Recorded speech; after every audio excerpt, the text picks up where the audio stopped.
Bismillahirrahmanirrahim. Assalamualaikum warahmatullahi wabarakatuh. Alhamdulillah malam ini selesai latihan persediaan untuk Masa Supa Zon 2025. Latihan persediaan ini sangat memberi impak kepada kami dan juga semua berjalan dengan lancar. Semua memberikan kerjasama yang sangat bagus, sangat baik. Dan malam ni kita dihadiri oleh guru nasyid kita, iaitu Ustaz Razali dan juga Ustaz Hadi.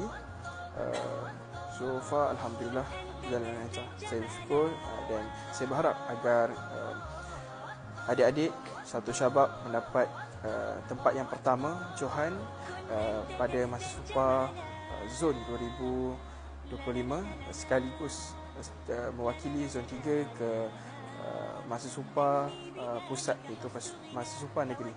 Sekian, Assalamualaikum warahmatullahi wabarakatuh. Bismillahirrahmanirrahim. Assalamualaikum warahmatullahi wabarakatuh. Pada hari ini kami telah menamatkan latihan kami untuk persiapan Masa Supa bagi tahun 2025 di SMA Kelana. InsyaAllah kami akan buat yang terbaik dan doakanlah kami untuk kami memegang title Johan pada tahun ini, InsyaAllah. Bismillahirrahmanirrahim. Assalamualaikum warahmatullahi wabarakatuh. Saya, wakil daripada Percussion Shautul Syabab, ingin mengucapkan terima kasih kepada penyokong-penyokong Shautul Syabab. Saya juga menyeru kepada penyokong-penyokong Shautul Syabab untuk hadir ke pertandingan nasyid di SMA Pelangai.